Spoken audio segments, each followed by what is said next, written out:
Whistle போடுங்க, wheel chips எடுத்து சாப்பிடுங்க. சமீபத்தில் ரிலீஸ் ஆன கோட் படத்தின் முதல் பாடலா இல்லை விஜய்? இந்த பாடல் ரசிகர்களிடையே பெரும் ஆரவாரம் பெற்று அமர்க்களம் படுத்தி 30 மில்லியன்களை தாண்டி சாதனை படைத்துள்ளதுன்னு தான் சொல்லணும். ஆனால் மாதிரி பக்கம் என்னங்க நீங்கள் இப்படி போட்டு வச்சுருக்கீங்க? என்னங்க நாங்கள் என்னென்னமோ நினச்சோங்க.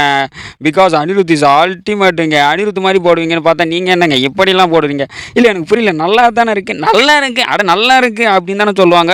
நீங்கள் என்னங்க புதுசாக சொல்கிறீங்க அப்படின்னு படக்குழு சொல்ல மறுபக்கம் மீம்ஸாக போட்டு எல்லோரும் கலாச்சி தள்ளுறாங்க, கமர்கண்டு வாங்கி சாப்பிடுறாங்க அப்படின்னு சொல்லும்போது தாங்க இல்லைங்க இந்த பாட்டு நாங்கள் வேறு மாதிரி எதிர்பார்த்தோங்க. சும்மா நான் ரெடியாக வரவா அந்த பாட்டும் சரி, திரை தீ பிடிக்கும் இல்லை அரபி குத்துன்னு தளபதி பாடினாலே அவரோட படத்தில் இருக்கிற பாட்டு சும்மா அமர்க்கலமாக இருக்குங்க. ஆனால் இந்த பாட்டு ஒரு வைபே கொடுக்க மாட்டேங்குது. நாங்கள் என்னத்தை பண்ணுவோம்?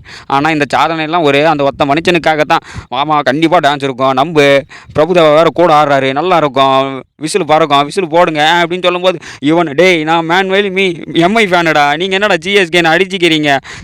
இந்த நேரத்தில் நீங்கள் யாரை மிஸ் பண்ணுறீங்க? It's the Anirudh man. நீ மட்டும் போட்டுருந்தா எங்களுக்கு இந்த ஒரு நிலமை வந்திருக்குமான. தளபதி ஃபேன்ஸ் எல்லாம் கதற அட போங்கய்யா இதெல்லாம் ஒரு வேலையாயா அப்படின்னு எல்லாரும் பார்க்க.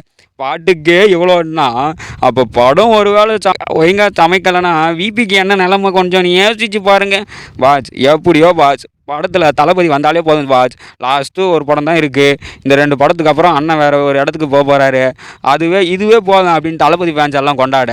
ஸோ பாட்டு நல்லா இருக்கோ நல்லா இல்லையோ தளபதிக்காக வைப் பண்ணுங்க, ஜாலியாக டான்ஸ் ஆடுங்க, விசில் போடுங்க.